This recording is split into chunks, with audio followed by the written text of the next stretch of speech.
ब्रह्म सूत्र के चतुर्थ अध्याय के तृतीय पाद के पंचम अधिकरण का विचार हम लोग कर रहे हैं। इस अधिकरण में भगवान भाष्यकार स येनान ब्रह्म गमयति इस वाक्यस्थ ब्रह्म पदार्थ कार्य ब्रह्म है, इसे बता चुके हैं। और कुछ लोगों का जो मत है, प्रथम सूत्र पंचक से पूर्व पक्ष बताया गया है और अंतिम सूत्रत्रय से सिद्धांत बताया गया है। स येनान ब्रह्म गमयति इस वाक्यस्थ ब्रह्म पदार्थ के विषय में। तो इनके अनुसार फिर ब्रह्म पदार्थ हो जाएगा पर ब्रह्म ही, उसे ही गंतव्य मानना पड़ेगा। तो उस गंतव्य के स्वरूप का विचार करके बताया गया कि पर ब्रह्म गंतव्य नहीं हो सकता। वो सर्वगत होने से, सर्वात्मा होने से गंतव्य नहीं हो सकता। अब गंता के स्वरूप का विचार करके भी ये बताया जा रहा है कि परब्रह्म स येनान गमयति इस वाक्यस्थ ब्रह्म पदार्थ नहीं हो सकता। यदि आपके कथनानुसार ब्रह्म शब्द का अर्थ परब्रह्म है, तो उसे प्राप्त करने वाला गंता जो जीव है, उत्तरायण मार्ग से जाने वाला, वह क्या उसका अवयव है गंतव्य का, परब्रह्म का, या विकार है? ये अवयव पक्ष तथा विकार पक्ष हैं भेदाभेद वादियों के, या सर्वथा भिन्न गंतव्य ब्रह्म से गंता जीव है। तो अवयव पक्ष में और विकार पक्ष में दोष बता करके अथ अन्य एव जीव ब्रह्मण इत्यादि से तृतीय विकल्प का उत्थापन करके फिर उसका निराकरण करने के लिए गंतव्य परब्रह्म से भिन्न जो गंता जीव है उसके परिमाण के विषय में तीन विकल्प करके तृतीय विकल्प का निराकरण कर दिया। ये जो परब्रह्म से भिन्न जीव है उसे क्या अनुपरिमाण मानोगे या मध्यम परिमाण वाला मानोगे या व्यापक मानोगे? तो यदि व्यापक है आकाश के तरह तो फिर गंतव्य नहीं, गंता नहीं बनेगा। वो उसमें गमन, जैसे आकाश का कहीं आना जाना नहीं होता है, ऐसे आकाश के तरह व्यापक गंता का भी गमन सिद्ध नहीं होगा। और मध्यम परिमाण मानेंगे तो अनित्यत्व की आपत्ति आएगी। अनुपरिमाण मानने पर सर्व शरीर वर्ती संवेदना की अनुपपत्ति होगी, सिद्धि नहीं हो पाएगी। इस प्रकार ये अन्य पक्ष का व्यावर्तन कर दिया। और फिर तीनों पक्षों में विद्यमान जो दोष हैं उन्हें बताया गया कि इन सब पक्षों में अनिर्मोक्ष प्रसंग दोष आता है। विकार पक्ष में भी, अवयव पक्ष में भी और सर्वथा भिन्न पक्ष में भी। इसलिए कि इनके अनुसार ये जीव स्वरूप नित्य है, सत्य है, संसारित्व। और ये संसारित्व यदि माना जाएगा वास्तविक, तो उसकी निवृत्ति नहीं हो पाएगी। नित्य है, वास्तविक है, तो वास्तविक है और नित्य है तो निवृत्ति नहीं हो पाएगी। तो संसार निवृत्ति तो मोक्ष है, वो बना रहेगा। और यदि सत्य मान करके घटादि के तरह निवर्त्य मानते हैं तो संसार निवृत्त हुआ तो फिर संसारित्व जो गंता का स्वरूप है वही नहीं रहा तो गंता के विनाश की आपत्ति आएगी, तो मोक्ष में उसका अन्वय नहीं हो पाएगा। इस प्रकार अनिर्मोक्ष प्रसंग आता है, क्योंकि सिद्धांती जैसा ब्रह्म ही जीव का पारमार्थिक स्वरूप मानते हैं, ऐसा पारमार्थिक स्वरूप ये तीनों भी जीव का ब्रह्म को नहीं मानते, अपितु मानते हैं ये जीव का संसारित्व ही वास्तविक स्वरूप। इसलिए संसार निवृत्त हुआ तो फिर संसारित स्वरूप का भी नाश होने से जीव नष्ट हुआ, यही मानना पड़ेगा। अनिर्मोक्ष प्रसंग आएगा। वेदांत मत में तो जीव भाव कल्पित हैं, पारमार्थिक ब्रह्म भाव है, उस पारमार्थिक अपने ब्रह्म स्वरूप से मोक्ष में भी अन्वित होकर के रहता है जीव। और कर्म से मोक्ष मानने वाला जो मीमांसकों का मत है उसका भी अनुवाद करके निराकरण यत्तु कैश्चित इत्यादि से किया जा रहा है। तो मीमांसकों का मानना है कि मनुष्य जीवन में मनुष्यों को चाहिए कि नित्य नैमित्तिक कर्म करते हुए रहे और काम्य कर्म तथा निषिद्ध कर्म जो जन्मांतर के आरंभक बनते हैं वे न करें, तो नित्य नैमित्तिक कर्म करते रहने से प्रत्यवाय दोष नहीं होगा और काम्य कर्म तथा निषिद्ध कर्म के न करने से और जो पहले किए हुए कर्म हैं उनका वर्तमान जन्म में फलोपभोग करके क्षय होगा। तो वर्तमान शरीर छूटने के बाद भावी शरीर का निमित्त जो कर्म है वह न रहने से निमित्तापाय नैमित्तिकस्यापि अपाय के अनुसार मोक्ष सिद्ध हो जाएगा, संसार जन्मांतर नहीं होगा। जन्मांतर न होना ही तो मोक्ष है। इस प्रकार मोक्ष की उपपत्ति होगी। इसके लिए ब्रह्म ज्ञान की कोई आवश्यकता नहीं है। जीव का वास्तविक ब्रह्म भाव स्वीकार करने की जरूरत नहीं है, उसे ब्रह्म से अनन्य मानने की जरूरत नहीं।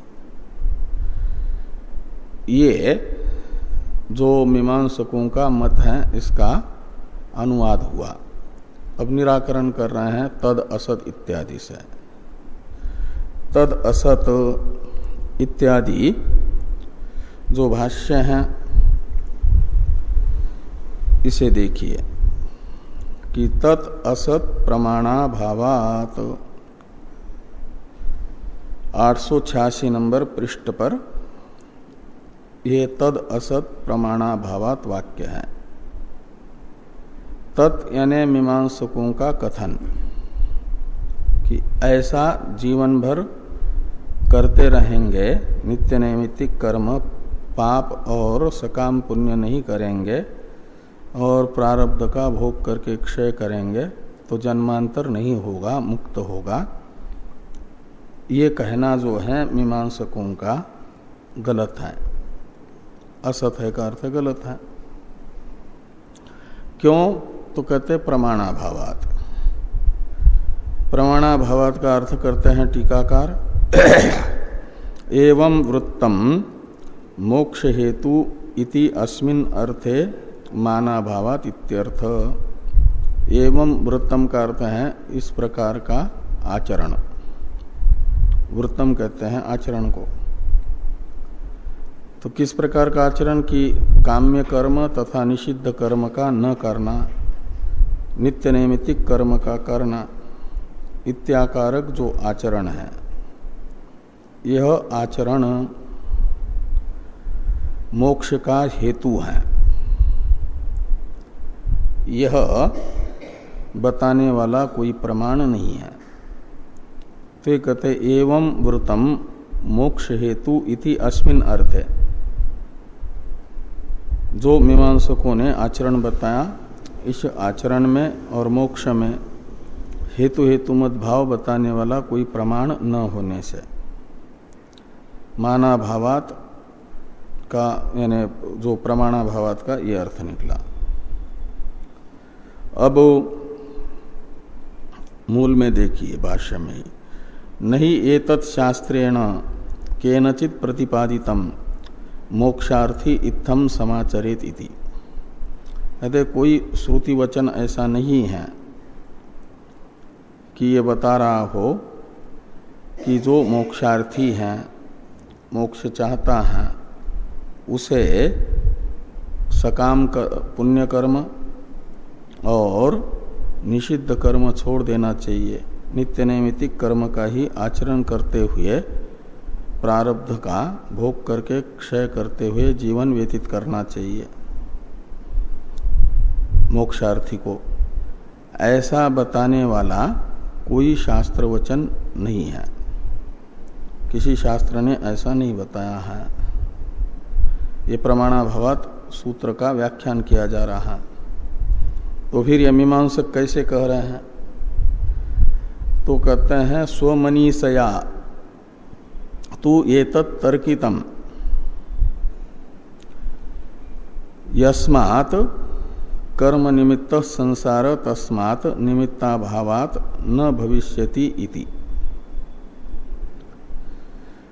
यानी इति एतत् स्वमनीषया तर्कितम, ऐसा अन्वय करना कि जिस कारण से, मीमांसक कहते हैं कि जिस कारण से यह संसार कर्म निमित्तक है, कर्म न हो तो संसार यानी जन्म नहीं होगा। जन्म के लिए कर्म की जरूरत है, कर्म फल भोगने के लिए तो जन्म होता है। का अर्थ है कर्म संसार के प्रति निमित्त है, कारण है। तो कहते हैं तस्मात् निमित्ताभावात्, तो कर्म रूपी जो निमित्त है संसार का, उसका अभाव हो जाएगा तो संसार का भी अभाव हो जाएगा। संसाराभावो भविष्यति न भविष्यति संसार का मतलब संसार का अभाव होगा, संसाराभाव ही मोक्ष है। इति एतत्, ये जो कहना है, मानना है, ये स्वमनीषया तर्कितम यानी कल्पितम, अपने बुद्धि प्रभव तर्क से ही निश्चित किया है मीमांसकों ने। उनके इस निश्चय का संवादक वेद वाक्य नहीं है, कोई वेद मूलक ये निश्चय नहीं है। अपने बुद्धि में आया हुआ जो तर्क है, उस तर्क के आधार पर ये निश्चय कर बैठे हैं, पूर्वाग्रह कर बैठे हैं मीमांसक।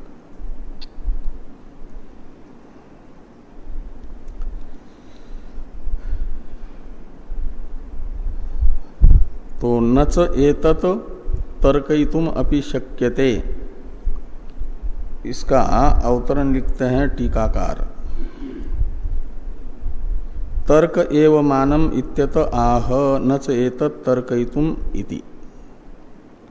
यदि मीमांसक ये कहें कि मान लिया कोई श्रुति प्रमाण इस साध्य साधन भाव को बताने वाला नहीं है, लेकिन तर्क यानी अनुमान भी तो एक प्रमाण होता है,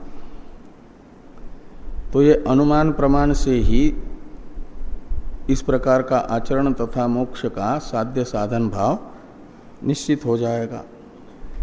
तो तर्क ही प्रमाण हो जाएगा इस साध्य साधन भाव में। इस प्रकार की मीमांसकों ने शंका की।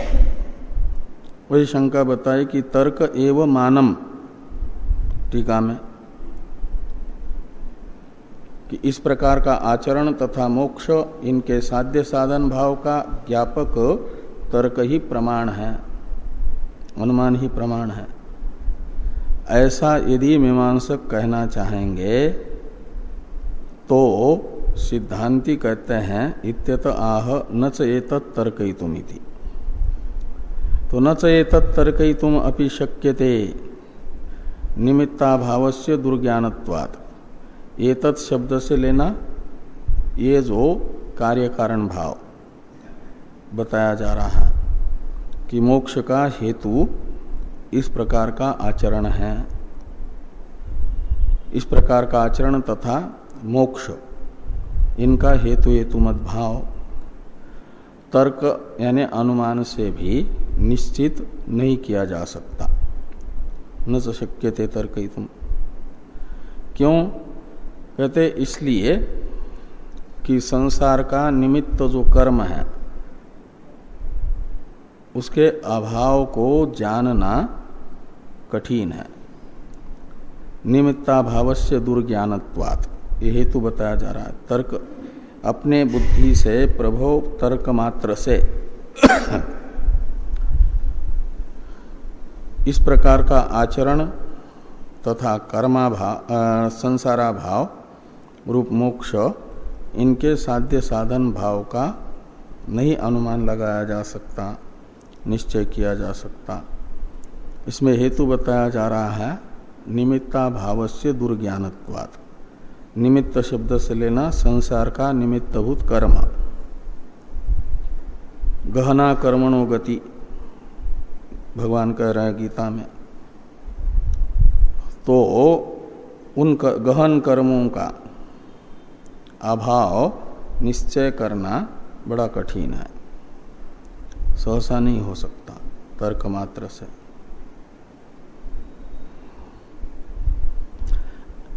तो निमित्ताभावस्य दुर्ज्ञानत्वात् इस हेतु का ही स्पष्टीकरण करते हुए कहा जा रहा है तेषाम विरुद्ध फलानाम युगपद उपभोग असम।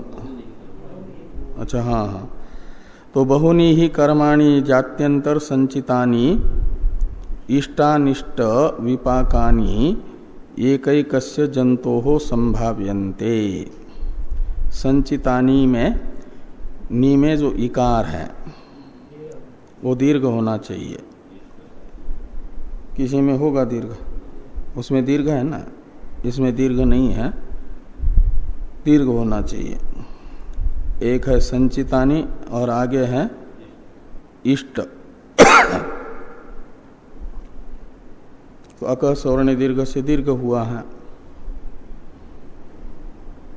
तो कहते हैं जात्यंतर संचितानि इष्टानिष्ट विपाकानि बहुनी कर्माणि एकैकस्य जंतोः संभाव्यन्ते। जंतु यानी जीव, और एकैकस्य जंतोः यानी एक एक जीव के। संसार में तो अनेक जीव है ना, अनेक जीववादी हैं मीमांसक। तो अनेक जीवों में से एक एक जीव के भी इस अनादि संसार में ये पहला पहला जन्म तो नहीं है, असंख्य जन्म हुए हैं, बहुत जन्म हुए पहले। तो जात्यंतर शब्द से लेना पूर्ववर्ती, जाति यानी जन्म, जात्यंतर का अर्थ हुआ जाति यानी वर्तमान जन्म, जात्यंतर यानी इस जन्म से पूर्ववर्ती अनेक जन्म। और संचित शब्द का अर्थ है अनुष्ठित। तो जात्यंतर संचित एक कर्म का विशेषण है। तो जात्यंतर संचित का अर्थ निकला पूर्व जन्म में अनुष्ठित जो कर्म है उनका। और एक विशेषण है इष्टानिष्ट विपाकानि। विपाक शब्द का अर्थ होता है फल। विपाक यानी फल। वो दो प्रकार का है, इष्ट अनिष्ट। इष्ट फल है कर्म का सुख और अनिष्ट फल है दुख। तो इष्टानिष्ट फलानि का विपाकानि का अर्थ निकलेगा सुख दुख फलकानि कर्माणि।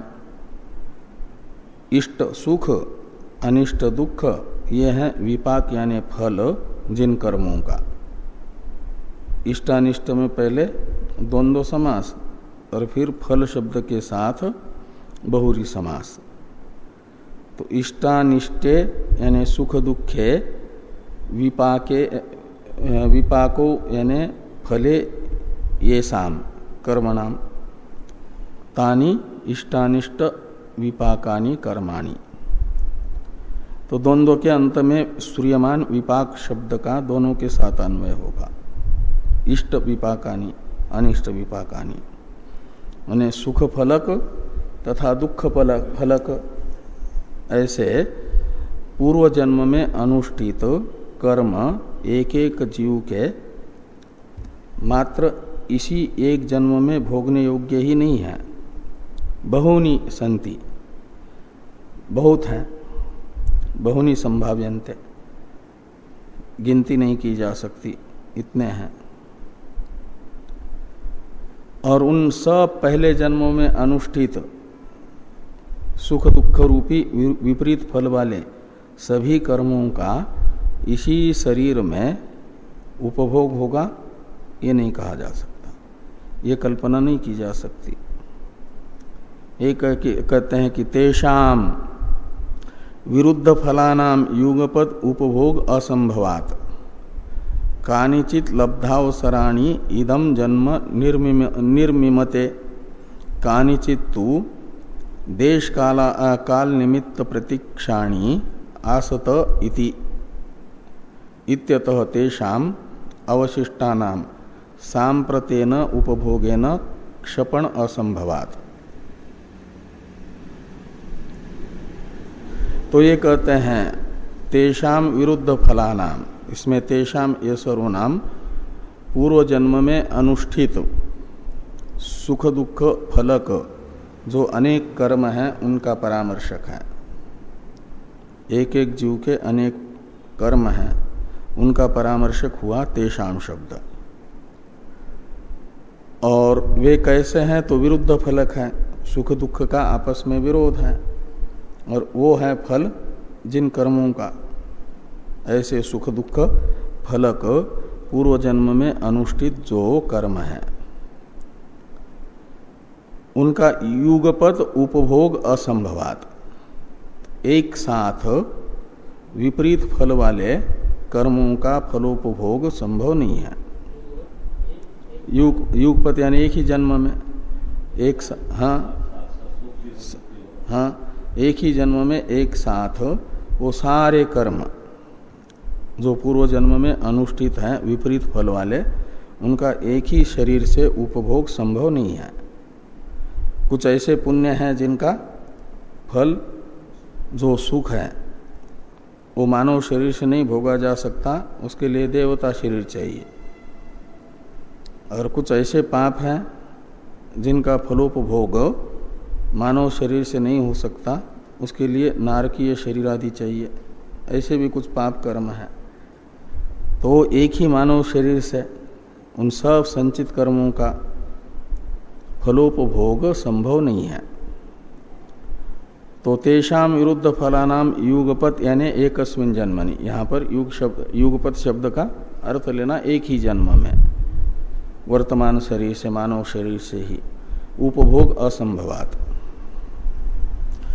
कानिचित लब्ध अवसराणि इदम जन्म निर्मिमते, तो जो लब्ध अवसर है यानी प्रारब्ध बन करके सामने आए, फलोन्मुख हो गए, पूर्व में अनेकों जन्मों में अनुष्ठित कर्मों में से जितने कर्म फलोन्मुख हो गए,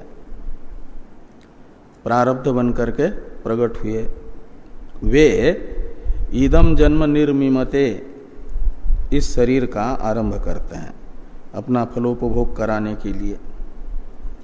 और बाकी जो फलोन्मुख नहीं हुए, पहले जन्मों में अनुष्ठित हैं, अभी उनका फलोपभोग भी नहीं किया है जीवों ने, वे फिर अपना फल दिलाने के लिए निमित्तभूत देश काल की प्रतीक्षा करते हैं, देश काल वस्तु की प्रतीक्षा करते हैं।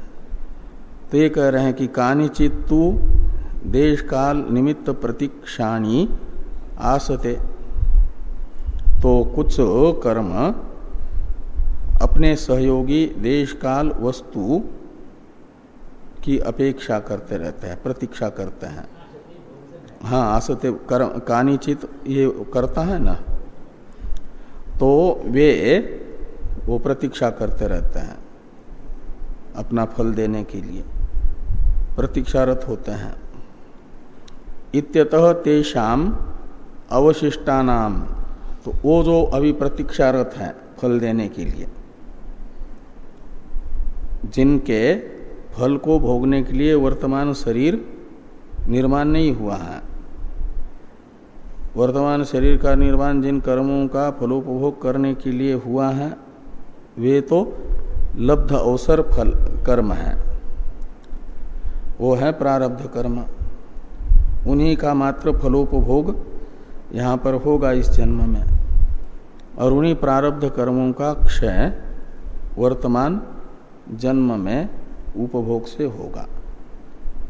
और जो प्रतीक्षारत है संचित कर्म, उनका इस जन्म में होने वाले उपभोग से क्षय नहीं होगा। ये कह रहे हैं कि अवशिष्टानाम, तेषाम अवशिष्टानाम सांप्रतेन उपभोगेन क्षपण असंभवात्। तो सांप्रत यानी वर्तमान, तो ये जो वर्तमान उपभोग हो रहा है इस जन्म में, इससे वे जो संचित रूप कर्म है जिनका फलोपभोग करने के लिए वर्तमान शरीर आरंभ नहीं हुआ, उनका क्षपण वर्तमान जन्म में होने वाले उपभोग से नहीं होगा, वो प्रारब्ध का होगा, संचित का नहीं होगा। तेषाम शब्द से संचित को लेना है। तो क्षपण असंभवात न यथावर्णित चरितस्यापि वर्तमान देहपाते देहांतर निमित्ताभाव शक्यते निश्चितुम। तो वर्तमान शरीर छोड़ने पर देहांतर का कोई निमित्त नहीं है ऐसा नहीं कहा जा सकता। भले ही वर्तमान मानव शरीर में माना जाए कि वह नित्य नैमित्तिक कर्म ही किया है, सकाम पुण्य कर्म और पाप नहीं किया,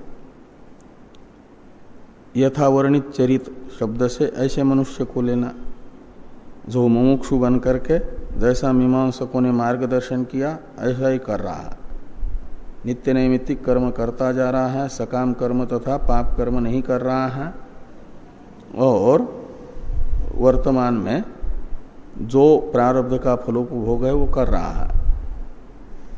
ऐसे व्यक्ति का भावी जन्म नहीं होगा, भावी जन्म का कोई निमित्त नहीं है, ये निश्चय करना संभव नहीं है। उसका भी संचित कर्म रहेगा। ये कह रहे हैं कि सांप्रतेन उपभोगेन क्षपण असंभवात न यथावर्णित चरितस्यापि। यथावर्णित चरित है वो मुमुक्षु, मीमांसकों का अनुयायी मुमुक्षु, वह नित्य नैमित्तिक कर्म करता हुआ पुण्य सकाम पुण्य तथा पाप न करता हुआ रह रहा है जीवन भर। फिर वर्तमान देह पाते उसका वो वर्तमान शरीर छूट गया, तो देहांतर निमित्ताभाव निश्चेतुम न शक्यते। जो क्षपण असंभवात के पास न है वह शक्यते के साथ आएगा कि भावी जन्म का उसके पास कोई निमित्त नहीं होगा, ये नहीं कहा जा सकता। भावी जन्म का निमित्त उसका जरूर रहेगा। वो संचित कर्म पूर्व जन्म में किए हुए वे कर्म जिनका फलारंभ नहीं हुआ है। अब कर्म से सद्भाव सिद्धिश्च, इसका अवतरण है टीका में। ननु तवापि एतत् तर्क मात्रम एकस्मिन् जन्मनि अनेक विरुद्ध फलानाम कर्मणाम भोग अयोगात अस्ति अवशिष्टम कर्म जन्मांतरस्य निमित्तम इति आशंक्य तत्र मानम आह कर्मशेष सद्भाव सिद्धिश्चेति। तो मीमांसक सिद्धांति के प्रति शंका कर रहे हैं। तो जैसे आप कह रहे हो कि आपके बुद्धि में प्रकट हुए तर्क मात्र से आपकी ये कल्पना है कि नित्य नैमित्तिक कर्म करते रहेंगे, सुख दुख का वर्तमान जन्म में अनुभव करके पहले किया हुआ कर्म क्षीण हो जाएगा और जन्मांतर का कोई निमित्त न होने से जन्मांतर नहीं होगा, मोक्ष होगा। ये तो आपके बुद्धि से प्रभव तर्क से मात्र आपने निश्चय किया। ये मीमांसकों ने सिद्धांतियों को कहा ना, स्वमनीषया तू एतत् तर्कितम इत्यादि वाक्य से। मीमांसक कहते हैं फिर आपने भी जो ये कहा है कि प्रारब्ध कर्म से अतिरिक्त संचित कर्म भी हैं, पूर्व अनेक जन्मों में किए हुए जो परस्पर विपरीत फल वाले कर्म हैं, उनका एक ही जन्म में फलोपभोग संभव न होने से जिन कर्मों का फलोपभोग इस शरीर में संभव है उनका तो क्षय होगा प्रारब्ध का, और जिनका फलोपभोग इस जन्म में नहीं हो रहा है ऐसे संचित कर्म जन्मांतर के निमित्तभूत रहेंगे। जो नित्य नैमित्तिक कर्म कर रहे हैं, पाप नहीं कर रहे हैं, सकाम कर्म नहीं कर रहे हैं, उनके भी जन्मांतर के निमित्त संचित कर्म रहेंगे। ये जो आपने अभी बताया ये भी तो एक प्रकार से तर्क से ही बताया है, कोई शास्त्र तो प्रमाण इसमें है ही नहीं संचित के सद्भाव में। इस प्रकार की मीमांसकों की सिद्धांति के प्रति शंका है।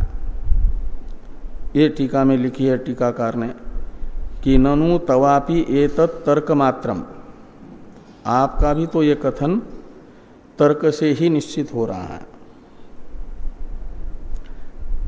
क्या कि एकस्मिन् जन्मनि अनेक विरुद्ध फलानाम कर्मणाम भोग अयोगात, एक जन्म में परस्पर विरुद्ध फल वाले अनेक कर्मों का फलोपभोग संभव नहीं है, इसलिए अस्ति अवशिष्टम जन्मांतरस्य निमित्तम, तो भावी जन्म का निमित्त अवशिष्ट है, विद्यमान है।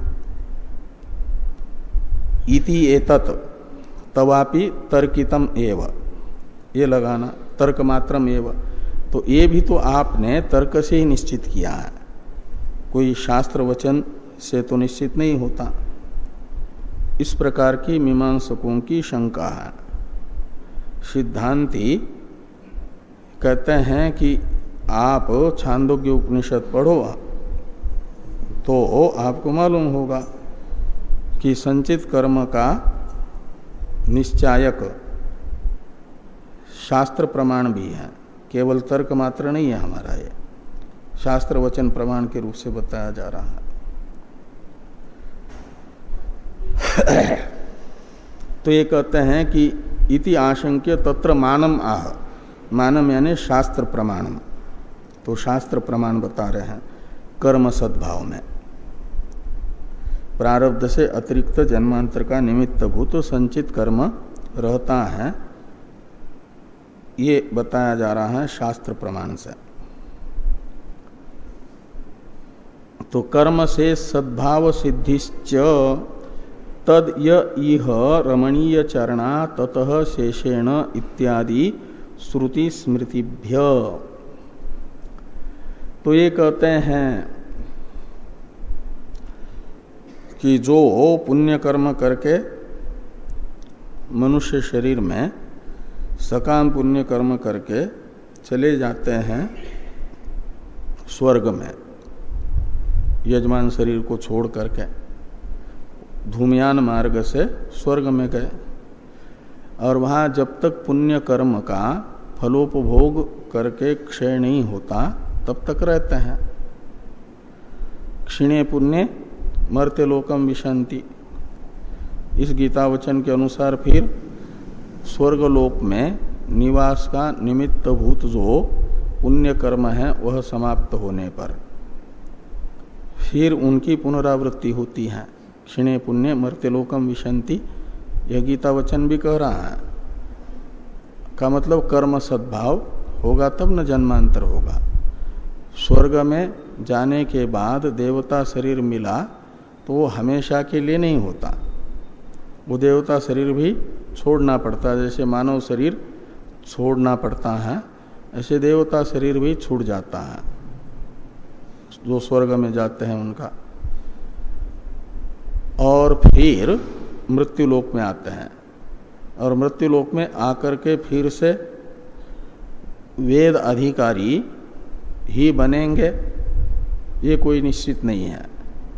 वो वेदाधिकारी भी बन सकते हैं और वेद अनधिकारी मनुष्य भी बन सकते हैं, और मनुष्य से अतिरिक्त योनि में भी जा सकते हैं। का मतलब पृथ्वी पर फिर उनका जन्म होता है मृत्यु लोक में, स्वर्ग से आने वाले लोगों का। तो जन्म हो रहा है का अर्थ है जन्म का निमित्त उनका विद्यमान है। तो जन्म का निमित्त होता है कर्म, तो कर्म सद्भाव है, ऐसा श्रुति बता रही है।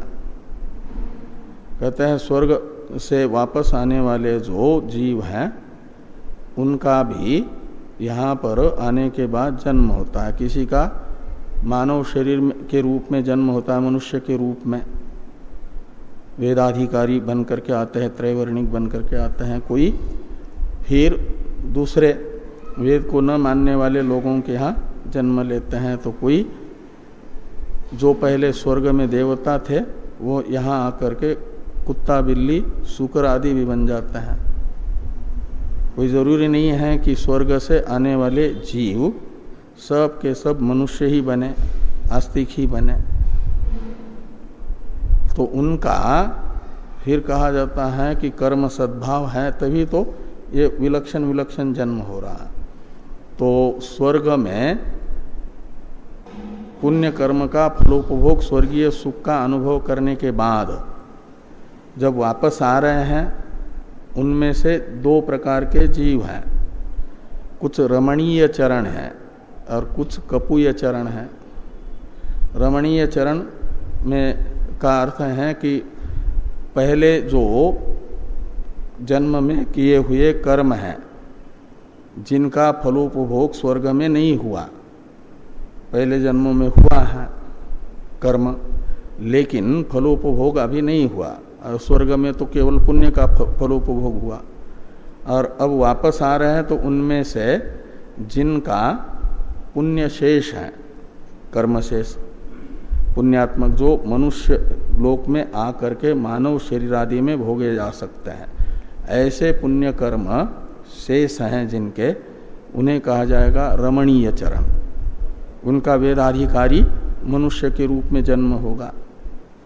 और जो कपूय चरण है का मतलब कर्म शेष उनका पापात्मक है, मनुष्य लोक में अन्य योनि में, मनुष्य से इतर योनि में फलोपभोग करने योग्य पूर्व जन्म का कर्म, संचित कर्म शेष है। तो वह इस मनुष्य शरीर लोक में आकर के बन जाते हैं मनुष्य से अतिरिक्त जो पृथ्वी लोक में रहने वाली योनियां हैं, उस योनि में जन्म लेते हैं, ऐसा श्रुति कहती। हाँ, तो जो फलोन्मुख होने वाला संचित कर्म है वह पुण्यात्मक है यदि तो मनुष्य बनेगा, और पुण्यात्मक नहीं है, पापात्मक है, तो अन्य योनि में जाएगा। हाँ हाँ,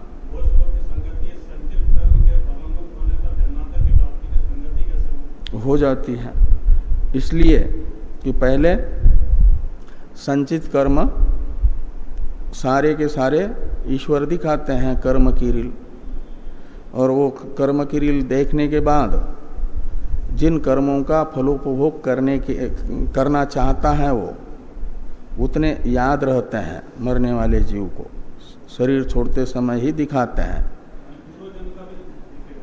हाँ, वो संचित भी देखेगा, वर्तमान भी देखेगा, सारे कर्म देखेगा, और देख करके फिर जितनों को याद रखेगा उतने हो जाते हैं संचित कर्म, क्या नाम, प्रारब्ध कर्म, और बाकी हो जाते हैं संचित कर्म।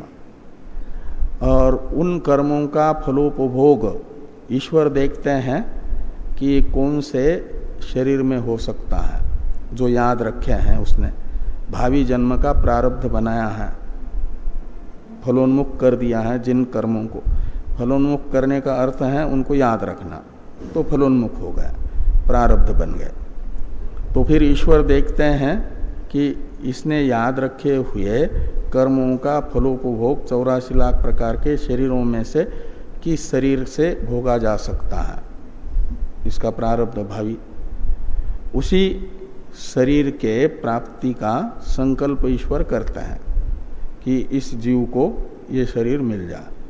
तो जैसे ईश्वर ने संकल्प किया तो मरने वाले जीव को वो ईश्वर के द्वारा संकल्पित शरीर ये शरीर में रहते रहते ही भासता है और उसे वह मय के रूप में ग्रहण करता है।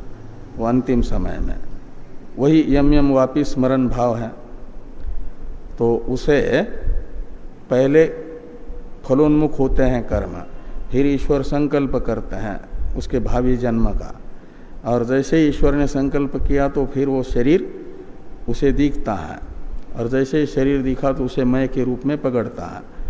यही पदार्थ का स्मरण करना है, भावी जन्म का स्मरण करना, वैसा ही फिर उसका जन्म होता है। कर्म के अनुसार स्मरण होता, ईश्वर संकल्प करता है और ईश्वर के संकल्प के अनुसार वो शरीर को पकड़ता है।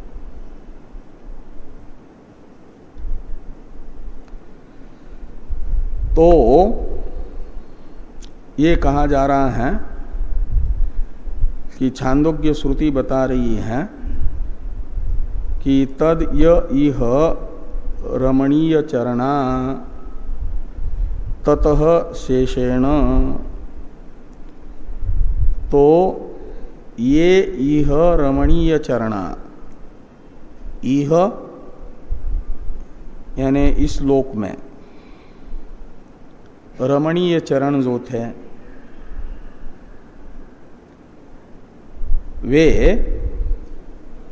ततः शेषेण, ततः शेषेण में ततः शब्द से लेना स्वर्ग में जिन पुण्य कर्मों का फलोपभोग किया है उससे अतिरिक्त तत्शेष कर्म उसे माना जाएगा, उससे अवशिष्ट कर्म वह यदि पुण्यात्मक है तो ऐसा जिन जीवों का है उन्हें कहा जाएगा रमणीय चरण। और उसके फलस्वरूप इह यानी अस्मिन लोके मनुष्य लोके वो क्या करते हैं, मनुष्य बन करके आते हैं, वेदाधिकारी मनुष्य बन करके आते हैं रमणीय चरण। और जिनका शेष पापात्मक है, कपूय चरण है, वे वहाँ लिखा है स्वा वा सुकरो वा इत्यादि योनि में चले जाते हैं।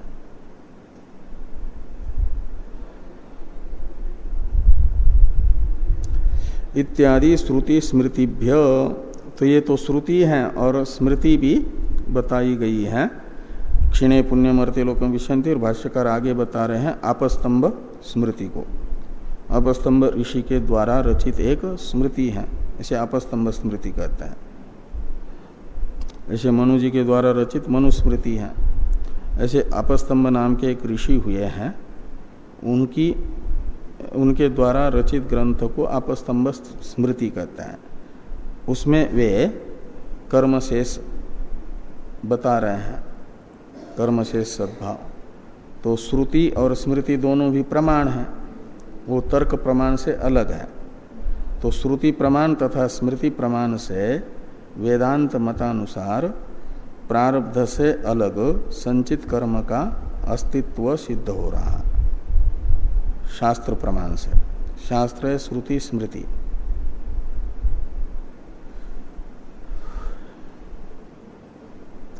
इस अभिप्राय से ये लिखा कि कर्म से सद्भाव सिद्धिश्च, सिद्धि शब्द का अर्थ है निश्चय, तो कर्म से सद्भाव निश्चयश्च तद इह रमणीय चरणा ततः शेषेण इत्यादि श्रुति स्मृतिभ्य, इससे निश्चित होता है। अब स्यात् एतत् इत्यादि का अवतरण है टीका में।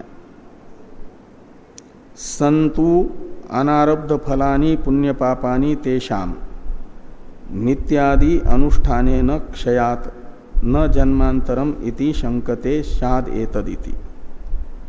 कहे तद यह रमणीय चरणा इत्यादि श्रुतियां और स्मृतियां मात्र ये बता रही हैं कि प्रारब्ध कर्म से अलग पूर्व जन्मों में किया हुआ अनारब्ध फल कर्म भी हैं, इतना मात्र नहीं इससे निश्चय हो रहा है।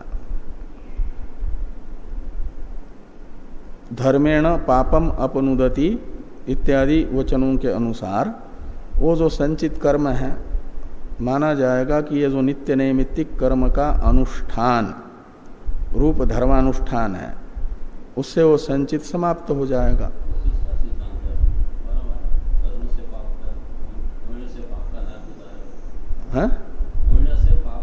हाँ, नित्य नैमित्तिक कर्म से पाप का क्षय होता है, ये वेदांत का सिद्धांत है।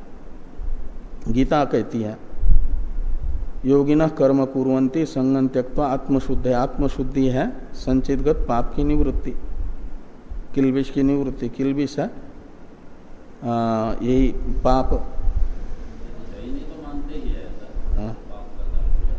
हाँ, यानी धर्म से यानी नित्य नैमित्तिक कर्म से शुद्धि होती है, ये हम लोग भी मानते हैं ना। शुद्धि है अशुद्धि की निवृत्ति, ये शुद्धि है। चित्त शुद्ध होता है, मल की निवृत्ति होती कहते हैं ना। मल क्या है? मल है वही, जब तक पाप रहेगा चित्त में तो संसार के प्रति आकर्षण होगा, शुद्ध चित्त नहीं होगा, तो पाप का निवर्तक हो जाता है ये नित्य नैमित्तिक कर्म का अनुष्ठान। मल वो पाप ही है। तो ये कह रहे हैं पूर्व पक्षी कि संतु अनारब्ध फलानी पुण्य पापानी। तो संचित अनारब्ध फल पुण्य पाप यानी संचित पुण्य पाप वो भले ही रहते हैं, ये शास्त्र प्रमाण से निश्चित हुआ, लेकिन तेषाम नित्यादि अनुष्ठानेन क्षयात्। तो नित्य नैमित्तिक कर्म के अनुष्ठान से इनका क्षय हो जाएगा, निवृत्ति हो जाएगी। तो न जन्मांतरम इति शंकते। तो जन्म भर जो नित्य नैमित्तिक कर्म किया उससे संचित कर्म निवृत्त हुआ। फल निवृत्त होने का अर्थ है फलारंभक नहीं हुआ, ये तो निवृत्त होना है। और यदि वो फल का आरंभक बन जाए, जन्म का आरंभक बन जाए अपना फलोपभोग कराने के लिए, तो फिर क्षय कहाँ हो गया? क्षय तभी माना जाता है जब कर्म हुआ लेकिन उसका फल भोगना नहीं पड़ा, धर्मानुष्ठान से वो समाप्त हुआ। तो ये जो नित्य नैमित्तिक कर्म का अनुष्ठान रूप धर्मानुष्ठान है उससे ये क्षीण हो जाएगा संचित कर्म, जन्म का आरंभक नहीं बनेगा। इस प्रकार ये निमित्ता भाव सिद्ध हो जाएगा। तो निमित्ता भाव होने से नैमित्तिक जो संसार है जन्मांतर है वो नहीं होगा, तो मुक्त ही हो जाएगा बिना ज्ञान के ही।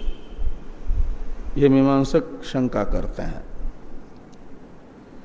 कि संतु अनारब्ध फलानि पुण्य पापानि तेषाम नित्यादि अनुष्ठाने न क्षयात् न जन्मांतरम इति शंकते शाद एतत् इत्यादि से, कि शाद एतत् नित्य नैमित्तिकानि तेषाम क्षेपकानि भविष्यन्ति इति। तो तद यह रमणीय चरणा इत्यादि श्रुति के द्वारा अनारब्ध फल संचित कर्म का अस्तित्व निश्चित हुआ, लेकिन वह भी मुमुक्षु शरीर छूटने पर भावी शरीर का आरंभक नहीं बनेंगे संचित कर्म, अनारब्ध फल कर्म। क्यों? तो कहते हैं नित्य नैमित्तिकानि तेषाम क्षेपकानि भविष्यन्ति। तो नित्य नैमित्तिक कर्म जो जीवन भर मुमुक्षु ने किए वे संचित कर्म के तेषा मैंने संचित कर्मणाम क्षेपकाणी भविष्यन्ति, निवर्तक हो जाएंगे। इस प्रकार की शंका यदि मीमांसक करते हैं, तन्न इत्यादि से इस मीमांसकों की शंका का निराकरण किया जा रहा है। इसका अवतरण लिखते हैं टीकाकार तन्न इत्यादि निराकरण भाष्य का। पुण्येन पुण्यस्य न नाशः अविरोधात् अन्यथा अति प्रसंगात पापस्यापि सर्वात्मना पुण्यनाश्यत्वे मानम नास्ति इति संचित पुण्य पापाभ्याम जन्मांतरम दुर्वारम इत्याह तन्न इत्यादिना। तो ये कहते हैं निवर्त्य निवर्तक भाव विरोधी में होता है। अंधकार और प्रकाश में विरोध होने के कारण विरोधी अंधकार का निवर्तक प्रकाश बन जाता है। तो विरोधी में निवर्त्य निवर्तक भाव होता है। निवर्त्य निवर्तक भाव के लिए आवश्यक है विरोध। तो संचितगत जो पुण्य कर्म है उनका और नित्य नैमित्तिक कर्मानुष्ठान का आपस में कोई विरोध नहीं है। क्यों विरोध नहीं है? कि दोनों भी पुण्यात्मक होने से, संचितगत पुण्य भी पुण्य है और नित्य नैमित्तिक कर्म भी पुण्य है। तो पुण्यत्वेन रूपेण दोनों में समानता होने से संचितगत पुण्य का अविरोधी ही नित्य नैमित्तिक कर्म का अनुष्ठान पुण्यत्वेन रूपेण होने के कारण वह संचितगत पुण्य का निवर्तक नहीं होगा। ये सिद्धांति कह रहे हैं। निवर्त्य निवर्तक भाव बनने के लिए नित्य नैमित्तिक कर्मानुष्ठान तथा संचितगत पुण्य कर्म, इनका नित्य नैमित्तिक क्या नाम वो निवर्त्य निवर्तक भाव बनने के लिए आवश्यक है विरोध। इनका आपस में विरोध नहीं है, इसलिए नित्य नैमित्तिक कर्मानुष्ठान को संचितगत पुण्य का निवर्तक नहीं माना जाएगा। ये लिखा कि पुण्येन पुण्यस्य न नाशः। तो पुण्य तृतीयांत पुण्यन शब्द से लेना ये जो नित्य वर्तमान शरीर में मुमुक्षु के द्वारा किया जाने वाला नित्य नैमित्तिक कर्म रूप पुण्य, उससे पुण्य से यानी संचितगत पुण्य से, षष्ट्यंत पुण्य से शब्द से लेना संचितगत जो पुण्य है उसका न नाश नहीं होगा। क्यों? तो अविरोधात, पुण्य पुण्य का आपस में विरोध न होने से। अन्यथा अति प्रसंगात, यदि बिना विरोध के भी निवर्त्य निवर्तक भाव मानोगे तो अति प्रसंग होगा, अतिव्याप्ति होगी। जिस किसी को भी जिस किसी का निवर्तक मानना पड़ेगा। तो निवर्त्य निवर्तक भाव के लिए जरूरी है विरोध। संचितगत पुण्य का धर्मानुष्ठान के साथ विरोध न होने के कारण नहीं होगा निवर्तक नित्य नैमित्तिक कर्म संचितगत पुण्य का। तो कहा फिर पाप तो निवृत्त हो जाएगा। तो कहते पाप में भी सभी के सभी पाप नित्य नैमित्तिक कर्म से निवृत्त होंगे ही, ये निश्चय नहीं किया जा सकता। हाँ, लोग ऐसा मानते हैं कि लोगों का व्यवसाय में खून चूसते रहो और दान करते रहो तो पाप नहीं होगा। हाँ, नहीं ऐसा थोड़ा ही, वो तो नहीं, ये होता है कि निषिद्ध कर्म न करें। हाँ, नहीं, तो ये सिद्धांति कह रहे हैं कि पापस्यापि सर्वात्मना न नाश, तो पापस्यापि सर्वात्मना पुण्य नाश्यत्वे मानम नास्ति। तो पाप का भी सर्वथा नाश पुण्य से होता है, इसका ज्ञापक कोई प्रमाण नहीं है। पुण्य न पापम अपनुदति, ये सामान्य रूप से मोटा मोटा पाप निवृत्त होता है, ये बता रही है।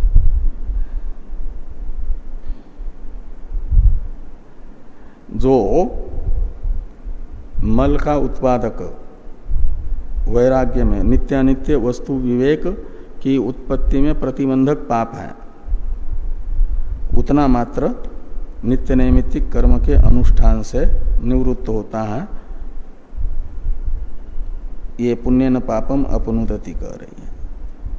उससे अतिरिक्त पाप बचा रहता है, वो ज्ञान से निवृत्त होता है। इसलिए नहीं तो फिर सारा का सारा नित्य नैमित्तिक कर्म से ही निवृत्त होगा, तो वो अधिकरण जो पहले गया है प्रथम पाद में, उत्तर पूर्वाघयो हो अश्लेष विनाशो, ये जो पूर्व अघ है उसका विनाश होता है। अघ कहते हैं पाप को, किससे? तद अधिगमात। तो तद अधिगम है ब्रह्म का आत्मरूप से अनुभव। तो ब्रह्म का आत्मरूप से अनुभव होने पर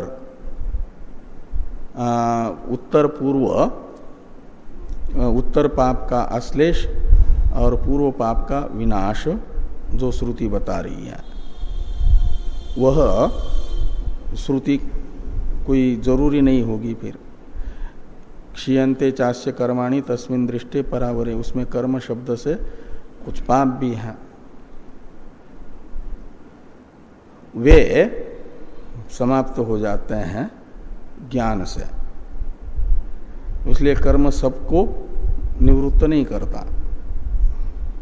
नित्यानित्य वस्तु विवेक जो वैराग्य का हेतु है कर्म फल के प्रति, उस विवेक की उत्पत्ति में प्रतिबंधक जितना पाप है उतना कर्म से निवृत्त होता है।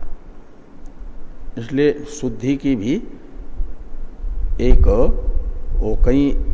प्रकार होता है ना, शुद्धि का तारतम्य होता है। निष्काम कर्म से भी शुद्धि होती है, उपासना से भी शुद्धि होती है, श्रवण मनन आदि से भी शुद्धि होती है, और ज्ञान से भी शुद्धि होती है। इसलिए सब दोष सभी से निवृत्त नहीं होते। पानी यहाँ भी है, सब जगह है, लेकिन उस पानी में और हमारे बीच में जो कई एक आवरण है, उन आवरणों को हटाने के लिए अलग अलग साधन होते हैं। मिट्टी है यदि सामान्य, तो उसको तो फावड़े से हटा दिया जाता है। फिर थोड़ा बहुत मोरम जैसा आता है तो उसको कुदाली से ये हटा दिया जाता है खोद करके। और फिर उससे भी ज़्यादा मजबूत आता है आवरण सबल आदि से, और उससे भी ज़्यादा मजबूत आता है तो मशीनें लगानी पड़ती हैं चट्टानों को दूर करने के लिए। और वो सारे आवरण से रहित होता है जब जल, तब हम उसे मोटर से खींच सकते हैं या बाल्टी से खींच सकते हैं, प्राप्त कर सकते हैं। तो ऐसे अलग अलग परतें हैं ना अशुद्धि की भी, वो सब एक से ही निवृत्त नहीं होते। तो पापस्यापि सर्वात्मना पुण्य नाश्यत्वे मानम नास्ति, तो पाप की सर्वथा निवृत्ति पुण्य से होगी, इसका ज्ञापक कोई प्रमाण न होने से संचित पुण्य पापाभ्याम जन्मांतरम दुर्वारम इत्याह तन्न इत्यादिना। इसलिए नित्य नैमित्तिक कर्मानुष्ठान से निवृत्त नहीं हो पाया जो पाप, वह पाप, और पुण्य तो निवृत्त होगा ही नहीं, वह पुण्य, और नित्य नैमित्तिक कर्म से निवृत्त नहीं हो पाया जो पाप, वो पाप, ये जन्मांतर के आरंभक होंगे। उस प्रकार का जीवन जीने वाले मुमुक्षु के भी जन्मांतर के आरंभक ये संचित कर्म होने के कारण उसका जन्मांतर होगा, जन्मांतराभाव सिद्ध नहीं होगा। इस अभिप्राय से कह रहे हैं तन्न इत्यादि। तन्न इत्यादि पर चर्चा हम लोग कल करते हैं। ओम पूर्णमदः